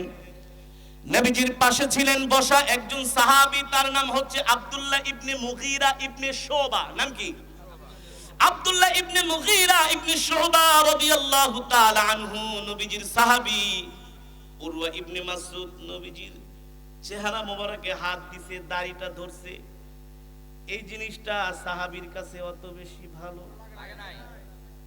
সে ভাবতেছে নবীজির সাথে বেয়াদবি করতেছে। কি করতেছে? নবীজির দাড়িতে হাত দিছে, এটা বেয়াদবি মনে হচ্ছে নবীজির সাথে। খাপ থেকে তরবারিটা বের করলেন, উরওয়া ইবনে মাসউদের হাতের মধ্যে ধরে কয়, তুমি দেখছো এখানে বসাকে? আমরা হচ্ছি মুহাম্মদ সাল্লাল্লাহু আলাইহি সাল্লামের অনুসারী, তার সাহাবী। তুমি আমার নবীর দাড়িতে হাত দাও, এত বড় সাহস! এই কথা বলে তরবারিটা বের করে হাতের মধ্যে রেখে বলে, আর একবার যদি নবীর দাড়িতে হাত দাও, একেবারে হাত কেটে ফেলবো। আল্লাহু আকবার। উরওয়া ইবনে মাসউদ মনে মনে বলে, হায় রে, আমি তো তোমার নবীর দাড়িতে দুশমনি করে হাত দেই নাই, শত্রুতামি করে হাত দেই নাই, ভালোবেসে হাত দিয়েছিলাম। উরওয়া ইবনে মাসউদ ছিলেন বুদ্ধিমান, বিচক্ষণ, তার আর বুঝতে বাকি রইল না, আল্লাহর নবীর সাহাবী এতটুকু বেয়াদবিও বরদাস্ত করেন নাই, ঠিক কিনা বলে? উরওয়া ইবনে মাসউদ আল্লাহর নবীর সামনে বসা, নবীজি ওযু করে, সাহাবীরা ওযুর পানিগুলো জমিনে পড়তে দেয় না, ওযুর পানিগুলো হাতের মুঠায় নিয়ে শরীরে মাখে, চেহারায় মাখে, মাথার মধ্যে দেয়, বরকত বরকত। আল্লাহু আকবার। নবীজি থুতু ফেলে, ওই থুতু গুলো সাহাবায়ে কেরাম জমিনে পড়তে দেয় না, সেগুলো একটা বোতলের মধ্যে দিয়ে বলছেন, ও জুবায়ের, যাও রক্তগুলো ফেলে দিয়ে আসো। সাহাবী আব্দুল্লাহ ইবনে জুবায়ের সেই রক্ত ফেলতে যে শিশির মুখটা খুলে আর রক্তটা জমিনে ফেললেন না, মুখের ভিতরে শিশিটা নিয়ে এক টানে রক্তগুলো, সুবহানাল্লাহ বলেন। আমার নবী ছিলেন বিচক্ষণ, বুদ্ধিমান, আমার নবী তো আর ব্যাককল নবী না, আমার নবী ছিল আকলমন্দ। এই পৃথিবীর জমিনে যত বুদ্ধি, যত জ্ঞান, রাষ্ট্র চালানোর জন্য যত জ্ঞান, সারা পৃথিবী শাসন করার জন্য যত জ্ঞান, যুদ্ধের ময়দানে সেনাপতির দায়িত্ব পালন করার জন্য যেই সক্ষমতা, যেই যোগ্যতা, সারা পৃথিবীর নেতৃত্ব দেওয়ার জন্য যেই সক্ষমতা, যেই যোগ্যতা, সব যোগ্যতা আল্লাহর নবী আমার নবীকে দান করেছিলেন। নবীজি সাহাবীকে ডাক দিছে, এই মিয়া রক্ত কি করলা? কি রক্ত কি করলা? সাহাবী বলে, রাহমাতুল লিল আলামিন, আপনার জন্য আমার জান কুরবান হয়ে যাক।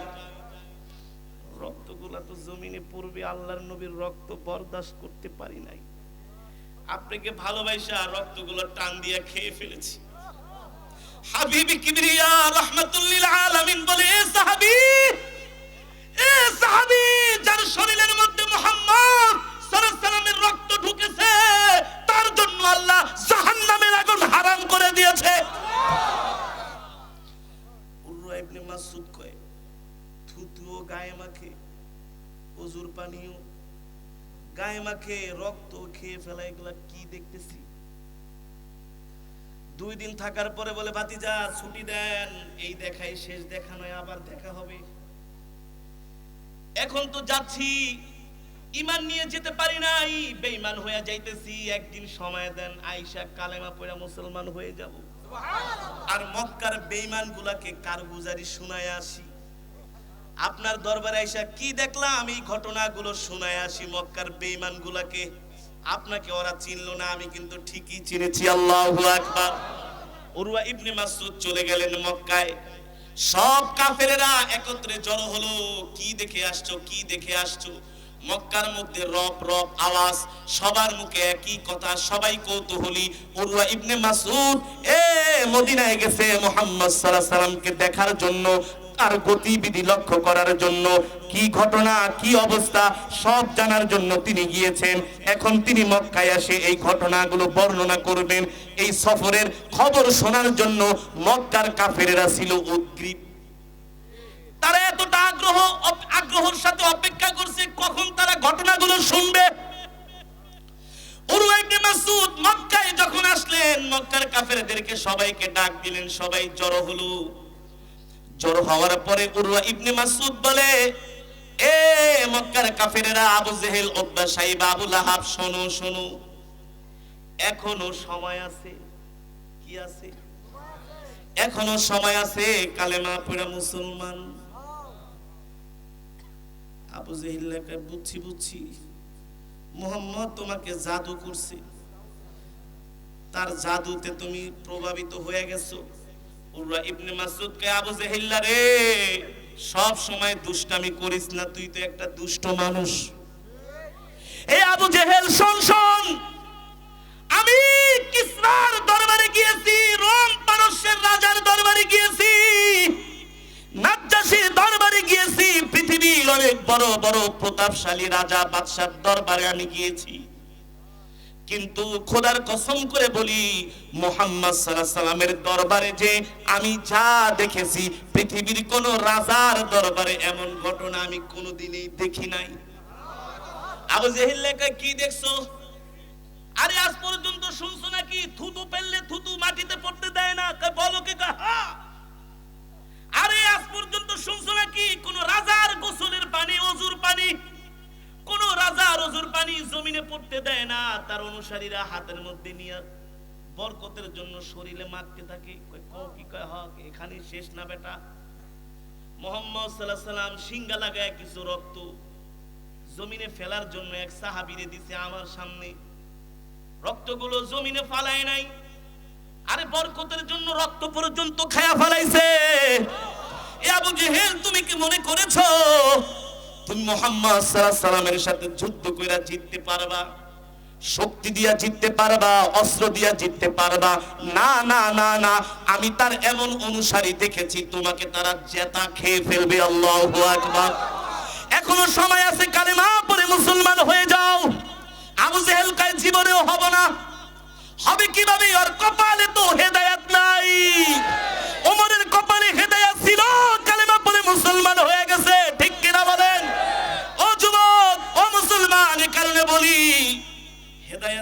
সবার ভাগ্যে নসিব। নামে মুসলমান কিন্তু মুসলমানিত্ব নাই। নাম মুসলমান কিন্তু মুসলমানের কাম নাই, গরু খাওয়া মুসলমান, ঠিক কিনা বলেন? এই জমিনে আছে কি আছে না? ইন্নাল উলামা ওয়ারাসাতুল আম্বিয়া, উলামায়ে কেরাম হচ্ছে নবীর, জোরে বলেন, উলামায়ে কেরাম নবীর ওয়ারিস, ওয়ারাসাতুল আম্বিয়া। কেউ যদি বাবাকে গালি দেয় ওই গালি সন্তানের গায়ে লাগে, সন্তানকে গালি দিলে বাবার গায়ে লাগে, লাগে কি লাগে না? কেউ যদি উলামায়ে কেরামকে গালি দেয় ওই গালি শুধু উলামায়ে কেরামের গায়ে লাগে না, আল্লাহর নবীর গায়ে পর্যন্ত লেগে যায়, ঠিক কিনা বলেন? এই জাতির শ্রেষ্ঠ সন্তান হচ্ছে উলামায়ে কেরাম। উলামায়ে কেরাম যদি এই বাংলার জমিনে না থাকে, মানুষগুলো বেঈমান হয়ে যাবে, মুসলমান ঈমান হারা হয়ে যাবে। যাবে কি যাবে না? আল্লাহর নবীর প্রতিনিধি হচ্ছে উলামায়ে কেরাম। উলামায়ে কেরাম যদি দ্বীনের দাওয়াত না দেয়, আপনারা হারাম হালালকে হারাম মনে করবেন, আপনারা হারামকে হালাল মনে করবেন। এই কারণে উলামায়ে কেরাম আপনাদেরকে দ্বীনের দাওয়াত দেওয়ার কারণে আপনারা সঠিকভাবে ইসলামটাকে মানতে পারেন, ঠিক কিনা বলেন? কেউ যদি বলে উলামায়ে কেরাম আমার দরকার নাই, আমি আলেমদের ছাড়াই বাঁচবো, তুমি মনে রেখো আলেমদের ছাড়া তুমি বাঁচতে পারবা না, আলেম ছাড়া কোরআন শিখতে পারবা না, দ্বীন শিখতে পারবা না। তুমি যদি একা একা কোরআন শিখতে চাও, দ্বীন শিখতে চাও, দ্বীন বুঝতে চাও, তুমি ইবলিসের মতো শয়তান হয়ে যাবে, ঠিক কিনা বলেন? ঠিক কিনা বলেন? ও মুসলমান, আজকে চতুর্দিকে উলামায়ে কেরামদেরকে গালি দেয়া হচ্ছে, এটা কিন্তু বিপদের অশনি সংকেত। এটা কি? এটা কিন্তু বিপদের অশনি সংকেত। এই কারণে উলামায়ে কেরামকে গালি দেওয়া যাবে না। উলামায়ে কেরাম হচ্ছে আল্লাহর প্রতিনিধি। ইন্নামা ইয়াখশাল্লাহা মিন ইবাদিহিল উলামা। উলামায়ে কেরামের কথা আল্লাহ কোরআনে বলেছেন, আল্লাহর নবী হাদিসে বলেছেন, বলছে কি বলছে না? জোরে বলেন। কেউ বলে উলামায়ে কেরামের ঘাড় মটকে দিবে, আবার কেউ বলে উলামায়ে কেরামের হাত ভেঙে দিবে, আবার কেউ বলে উলামায়ে কেরামের নাক ভেঙে দিবে। আমরা বলি ভাই, আমরা কারো হাতও ভাঙবো না, ঘাড়ও মটকাবো না, নাকও ভাঙবো না, আমরা তোমাদের জন্য আল্লাহর কাছে হেদায়েতের দোয়া করি, ঠিক কিনা বলেন? তোমাদের জন্য হেদায়েতের দোয়া করি, এটা তো আমার আল্লাহর নবীর শিক্ষা। আমার নবী মক্কার কাফিরদেরকে আমার নবী বদদুয়া দেয় নাই, আমরাও বদদুয়া দিব না, তোমাদের জন্য হেদায়েতের দোয়া করব, ঠিক কিনা বলেন? তারপরেও একটা কথা আছে, যখন চূড়ান্ত পর্যায়ের সীমা লঙ্ঘন করবা, আল্লাহর নবীও কিন্তু কাফেরের বিরুদ্ধে তরবারি নিছে, এ কথা সত্য নয়। ইসলাম তরবারির জোরে যেমন আসে নাই, এ কথাও সত্য, কিন্তু ইসলামে তরবারি ব্যবহার হয়েছে, এ কথাও সত্য। আল্লাহর নবীর 63 বছর জিন্দেগিতে আল্লাহর নবী 27 বার সশরীরে জিহাদের ময়দানে সেনাপতির দায়িত্ব পালন করেছে। তোমরা খালি আলেমদেরকে গালি দিবা, মোল্লা মোল্লা বলে গালি দিবা, চূড়ান্ত পর্যায়ের যখন সীমা অতিক্রম করবা, আল্লাহর নবী যেমন সমুচিত জবাব দিয়েছে, উলামায়ে কেরাম সমুচিত জবাব দিবে, ঠিক কিনা বলেন? এই ভারতবর্ষ থেকে ব্রিটিশদেরকে তাড়িয়েছে উলামায়ে কেরাম। এই ভারতবর্ষ থেকে ব্রিটিশদেরকে তাড়িয়েছেন হাজী শরীয়তুল্লাহ, ঠিক কিনা বলেন? এদেশের মানুষ যখন ইসলাম চিনতো না, ইসলাম বুঝতো না, আমি আমার দাদাকে দেখেছি ধুতি পরতে, আমি নিজে দেখেছি। আমার দাদা ধুতি পরতো, আগের মা বোনেরা হাতে শকা পরতো, সিঁদুর পরতো, তারা জানতো না মুসলমান কি, ইসলাম কি, হিন্দুয়ানি কালচার সংস্কৃতি আগে মুসলমানদের মাঝে ছিল। হাজী শরীয়তুল্লাহ রাহমাতুল্লাহি আলাইহি নিজের পকেটের টাকা খরচ করে এদেশের মুসলমানদেরকে ইসলাম শিখিয়েছেন, দ্বীন শিখিয়েছেন, ঠিক কিনা বলেন? এ শহীদ তিতুমীর রাহমাতুল্লাহি আলাইহি ব্রিটিশদের বিরুদ্ধে যুদ্ধ করতে যাইয়া বাঁশের কেল্লা বানিয়েছিলেন, ঠিক কিনা বলেন? এই ভারতবর্ষ থেকে আমাদের আকাবের শাইখুল শাহ ওলিউল্লাহ মুহাদ্দিস দেহলভী থেকে শুরু করে শাহ আব্দুল আজিজ মুহাদ্দিস দেহলভী থেকে শুরু করে শাইখুল হিন্দ মাহমুদুল হাসান দেওবন্দি থেকে শুরু করে তারা ব্রিটিশদের ব্রিটিশদের বিরুদ্ধে আন্দোলন করেছেন। এই ভারতবর্ষ থেকে ব্রিটিশদেরকে যদি তাড়ানো না যেত তাহলে ভারতবর্ষ হতো না, ভারত যদি না হতো তাহলে পূর্ব পাকিস্তান হতো না, আর পূর্ব পাকিস্তানের জন্ম যদি না হতো তাহলে বাংলাদেশ নামক রাষ্ট্রটিরও জন্ম হতো না। তাহলে এদের স্বাধীন করার পিছনে ওলামায়ে কেরামের রক্ত আছে, আছে কি আছে না? বঙ্গবন্ধুর রাজনৈতিক ওস্তাদ ছিলেন মাওলানা আব্দুল হামিদ খান ভাসানী রহমাতুল্লাহি আলাইহি। তিনি ছিলেন একজন আলেম। কি ছিলেন? জোরে বলেন, কি ছিলেন? যেমন নেতা তেমন শিষ্য, যেমন নেতা। একদিন আব্দুল হামিদ খান ভাসানী বঙ্গবন্ধুকে 50 পয়সা দিলেন। কয় পয়সা? 50 পয়সা। যাও নারায়ণগঞ্জের থেকে একটা কাজ করে আসো। একটা কাজ দিলেন নারায়ণগঞ্জে। বঙ্গবন্ধুর একটা ভাঙা সাইকেল ছিল, তিনি সাইকেল চালায়া ঢাকা থেকে নারায়ণগঞ্জ গিয়েছেন। কাজ করে এসে আব্দুল হামিদ খান ভাসানী তার লিডারকে 50 পয়সা ফেরত দিলেন। কি করলেন? আব্দুল হামিদ খান ভাসানী কয়, ব্যাপারটা কি 50 পয়সা ফেরত দিলা? বলে, আপনি আমাকে 50 পয়সা দিয়েছেন ভাড়ার জন্য। কিসের জন্য? কিন্তু আমার একটা সাইকেল আছে, ওই সাইকেল চালায় আমি নারায়ণগঞ্জ যে কাজটা সাইরা আসছি। তার মানে বাসে উঠি নাই, গাড়িতে উঠি নাই, ভাড়াও খরচ। এই 50 পয়সা ফেরত নেন। আব্দুল হামিদ খান ভাসানী বঙ্গবন্ধুর এই আমানতদারি দেখে দেশের প্রতি, জনগণের প্রতি, রাষ্ট্রের প্রতি আদর্শ নেতা হওয়ার জন্য যে যোগ্যতা সেটা বঙ্গবন্ধুর মাঝে ছিলেন। তিনি এই আদর্শ, এই যোগ্যতা, এই আখলাক কার থেকে শিখলেন? নিশ্চয়ই আব্দুল হামিদ খান ভাসানী মৌলবীর কাছ থেকে শিখেছেন, মাওলানার কাছ থেকে শিখেছেন। আর এখনকার নেতারা যদি হইতো 50 পয়সা তো খাইতোই, খাইতো আরো 1.5 টাকা ভাউচার বানাইতো।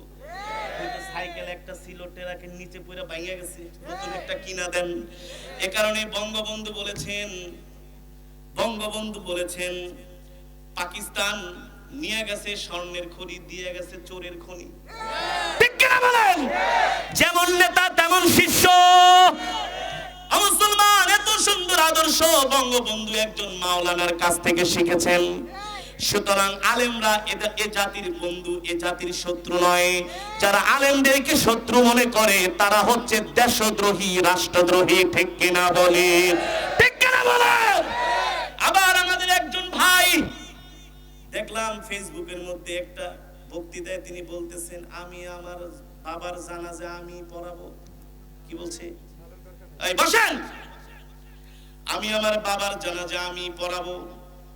আরে ভাই, যেই বিড়ালে ইঁদুর মারে ওর মুখ দেখলেই বোঝা যায়।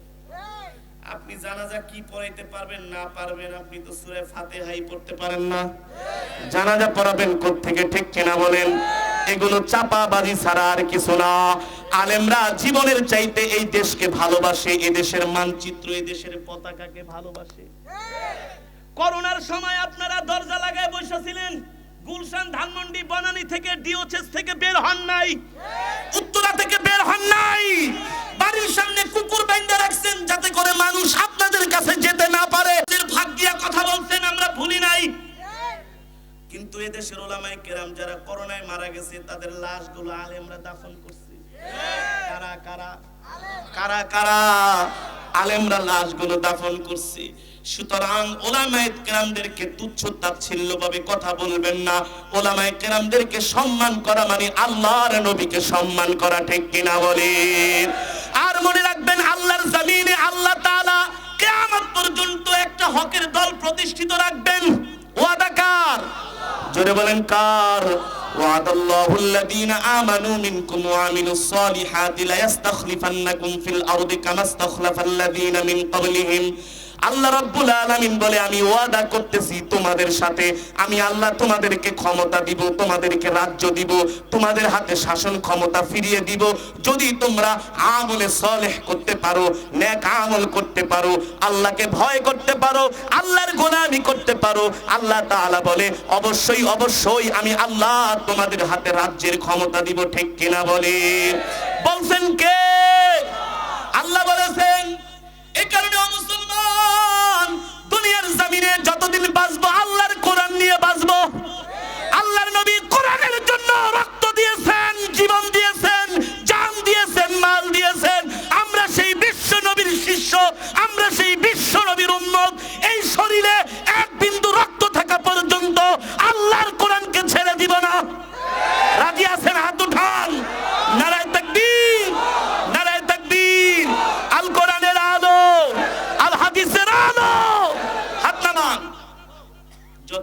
বাঁচবো আল্লাহর কোরআন নিয়ে বাঁচবো, যতদিন বাঁচবো ওলামায়ে কেরামদেরকে ভালোবেসে বাঁচবো, ঠিক কিনা বলেন?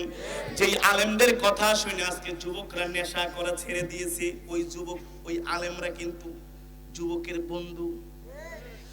প্রশাসন যেটা পারে না সেটা আলেমরা কইরা দেখায় দিছে। হ্যাঁ, আমাদের ওয়াজ শুনে এখন যুবকরা খাঁটি মুসলমান হয়ে গেছে, আল্লাহওয়ালা আল্লাহওয়ালা। যেই যুবকের মুখে দাড়ি ছিল না, যেই যুবকের মাথায় টুপি ছিল না, সুন্নতি পাঞ্জাবি ছিল না, ওই যুবক এখন 5 ওয়াক্ত নামাজ, শুধু নামাজ না তাহাজ্জুদ পর্যন্ত পড়ে। এলাকার সবচেয়ে বড় শীর্ষ সন্ত্রাসী, তারা একবার জেল খাইতে আইলে কয় এতদিন মারছি 2টা, এখন মারুম 10টা। হ্যাঁ কি জেল একবার খাইটা একেবারে অভিজ্ঞতা হয়ে গেছে। আরে জেল মানে তুমি আর শ্বশুর বাড়ি, কি কয় দোস্ত জানোস না তো বেটা, টাকা হইলে জেলে সব পাওয়া যায়, বুঝেন না? তাহলে দোস্ত কি কস? আরে বেটা কথা কইলে একেবারে সাইজ করে বলাম, আগে খুরা ছিল একটা, এখন লয়া করে 2টা, পিস্তল একটা এখন হইছে 2টা। জেলে যে দেখেছি কি আছে 14 শিকের মধ্যে কে? আর আমরা যুবকদেরকে এই সমস্ত সন্ত্রাসী চাঁদাবাজ ছিনতাইকারীদেরকে ধরে ধরে তাবলীগে পাঠাই। এক চিল্লা থেকে আসার পরে মনে হয় আমার ভাই আগের ভাই নাই, তার ব্যবহার সাহাবার একরামের মতো ব্যবহার হয়ে যায়, ঠিক কিনা বলেন? যে যুবক আগে কথা শুনতো না, এক চিল্লা লাগানোর পরে আইসা মাকে সালাম দেয়, বাবাকে সালাম দেয়, মা তোমার কাপড়টা একটু ধুইয়া দে, এই ময়লা হয়ে গেছে। আব্বা আপনার বাজারে যাওয়া লাগবে না, আগে বাজারের কথাগুলো 3টা বেটকি মারতো।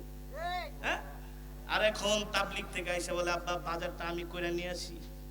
এ বাবা এই আখলাক কোত্থেকে শিখলি? আব্বা এই আখলাক তাবলীগে যে শিখেছি। আলেমরা বলেছে মা বাবার সাথে বেয়াদবি করলে দুনিয়াও বরবাদ আখিরাতও বরবাদ। মা তোমার সাথে বেয়াদবি করলে আল্লাহ নাকি ক্ষমা করবে না। পুলিশ প্রশাসন যেটা করতে পারে না সেটা উলামায়ে কেরাম করে, ঠিক কিনা বলেন? আলেমগণ করে। একজন মানুষ অনেক বড় ডাকাত, 3 দিন শুধু চরমনের ময়দানে যে জিকির করছে 3 দিন। এখন ডাকাত থেকে এমন আল্লাহর ওলি হয়েছে 24 আওয়ার শুধু মুখে জিকির আর জিকির। আল্লাহু আকবার। ভৈরবে চৌরাস্তার মোড়ে ঝালমুড়ি বিক্রি করে, এখন আগে করতো রাস্তায় ডাকাতি। ও ভাই এত সুন্দর আখলাক কোত্থেকে শিখলেন? বলে হুজুর চরমনার ময়দানে গেছিলাম, জিকির এত মজা এত মজা এত মজা। আল্লাহু আকবার। ও ভাই এত জিকির করেন? বলে হুজুর জিকিরের মধ্যে যত মজা পাই পৃথিবীর জমিনে কোন চিজ আসবাবের ভিতরে এত মজা পাই না। তার মানে দিনের মধ্যে শান্তি আছে। আর যারা দিনের দাওয়াত দেয় তাদের কথার চাইতে আর কারো কথা সুন্দর হতে পারে না। যারা মানুষদেরকে আল্লাহর কথা বলে, আল্লাহর দিকে ডাকে, তাদের কথার চাইতে আর কারো কথা সুন্দর হতে পারে? বলছেন কে? ওমান আহসানু কাওলাম মিম্মান দাআ ইলাল্লাহ ওয়া আমিলা সালিহান ওয়া ক্বালা ইন্নানি মিনাল মুসলিমিন। আল্লাহু আকবার। আজকের মাহফিলে আসছেন উলামায়ে কেরাম, আপনাদেরকে কোরআনের বয়ান করতেছে, গুনাহ থেকে বেঁচে থাকার জন্য, পাপ থেকে দূরে থাকার জন্য বলতেছে, ঠিক কিনা বলেন? তাহলে এই ওয়াজ মাহফিলে আসার দরকার আছে কি আছে না? এই মাহফিলগুলো থাকার দরকার আছে কি আছে না? জোরে বলেন। দরকার আছে। তাহলে জীবনে যতদিন বাঁচবো আল্লাহর কোরআন নিয়ে বাঁচবো, রাজি আছেন তো? শুধু নিজেই আমল করব না, অন্য ভাইকেও আমল করার জন্য দাওয়াত দিব। নিজে নামাজ পড়বো, অন্য ভাইকে নামাজ পড়ার জন্য দাওয়াত দিব। কেউ যদি খারাপ আচরণ করে তার সাথে রাগ করব না, আল্লাহর নবীর আদর্শ আখলাক অনুযায়ী তার সাথে ব্যবহার করব, ঠিক কিনা বলেন? এভাবে যদি আমরা এক মুসলমান আর এক মুসলমানের সাথে সম্পর্ক করতে পারি, এক মুসলমান আর এক মুসলমানকে যদি দ্বীনের দিকে ডাকতে পারি, আমাদের এই সমাজ হবে একমাত্র শান্তিময় সমাজ। এই থিওরি কার? আল্লাহর নবীর থিওরি, ঠিক কিনা? কিনা বলেন? এ কারণেই তো খায়রুল কুরুনি কারনি, আরবের যেই মানুষগুলো এত বর্বর ছিল, এত জাহেল ছিল, এত অজ্ঞ ছিল, সেই মানুষগুলি হলেন পৃথিবীর ইতিহাসে সর্বশ্রেষ্ঠ মানুষ। ঠিক কিনা বলেন? সুতরাং আলেমরাও আল্লাহর নবীর থিওরি অনুযায়ী চলে, আল্লাহর নবীর সেই দাওয়াতি মিশন নিয়ে, আল্লাহর নবীর সেই দাওয়াতি মিশন নিয়ে ওলামায়ে কেরাম মাঠে ঘাটে এদেশের মুসলমানদেরকে কোরআনের দাওয়াত দেয়, দ্বীনের দাওয়াত দেয়। সুতরাং ওলামায়ে কেরামের কথা শোনা এটা আপনাদের ঈমানি দায়িত্ব। আজকে ইত্তেহাদুল উলামা পরিষদের উদ্যোগে যেই মাহফিল হয়েছে, খুশি নাকি বেজার? মাহফিল হওয়ার কারণে কোরআনের তেলাওয়াত শুনছেন। আজকের মাহফিলে যারা আসছেন সবাই এক খতম করে কোরআন শরীফের সওয়াব পেয়েছেন। কয় খতম? কয় খতম? কিভাবে বলেন তো? বলেন বলেন। কয়বার পড়ছি? আমি কেরাতের মধ্যে 3 বার সূরাতুল ইখলাস পড়েছি। আপনারা শুনেছেন। আজকের মাহফিলে যত মা বোন আসছে, যত বৃদ্ধ বাবা, যত যুবক বন্ধুরা যারাই আসছেন, যারাই কোরআন শুনছেন, কমপক্ষে এক খতম কোরআন শরীফের সওয়াব পেয়েছেন। তার মানে আজকের মাহফিলে যদি 2000 মানুষ হয়, 2000 খতমে কোরআনের সওয়াব। এই আল্লাহর জমিন আমাদের জন্য দোয়া করবে। আল্লাহর জমিন বলবে, তোমরা আল্লাহর জমিনকে পবিত্র করেছো কোরআনের তেলাওয়াত করে। হাসরের মাঠে আল্লাহর জমিন আমাদের পক্ষে সাক্ষী দিবে, আল্লাহ তোমার এই জমিনের ভিতরে তারা নাচানাচি গান গায় নাই, এই জমিনকে নাপাক করে নাই, তারা পবিত্র করেছে। ঠিক কিনা বলেন? এই জমিন আমাদেরকে চাপা দিবে না। ঠিক কিনা বলেন? এই কারণে উলামায়ে কেরামের সাথে সম্পর্ক রাখবেন। ইত্তেহাদুল উলামা, এই এলাকার উলামায়ে কেরাম এত সুন্দর কোরআনের মজমা মাহফিল করেছে। এই মাহফিল শুধু এই বছরই শেষ নাকি আগামী বছর হবে? হ্যাঁ, প্রতি বছর ইনশাআল্লাহ। তাদেরকে সব ধরনের সহযোগিতা করবেন তো? আরে ভাই, আমরা কে কোন দল করি এটা আমাদের দেখার বিষয় নয়। আমরা এক কালেমাওয়ালা মুসলমান। আমরা কি? আমাদের নবী কয়জন? আমাদের আল্লাহ, আমাদের কাবা সব এক। কোরআন কোরআন তাহলে আমাদের মাঝে কোনো ভেদাভেদ নাই। ছোটখাটো মতভেদ থাকতে পারে, সেটা সেই মতভেদের জায়গায়, কিন্তু ইসলামের স্বার্থে, দ্বীনের স্বার্থে আমরা এক রশি ধরবো, আল্লাহ আল্লাহ রাসূলের রশি। ঠিক কিনা বলেন? আল্লাহ তাআলা আমাদের সকলকে কবুল করুক বলি আমিন। এই মাজমাকে আল্লাহ তাআলা কিয়ামত পর্যন্ত কবুল করুক বলি আমিন। আল্লাহ তাআলা আমাকে, আপনাকে, সকলকে কবুল করুক বলি আমিন। এখনই মোনাজাত হয়ে যাবে, আমরা কেউ উঠাউঠি করব না। আপনাদের কাছে বিনীত আহ্বান, মাহফিল কমিটি কিছু কথা বললে বলবে, তারপরে মোনাজাত দিয়ে কিছু বলবেন।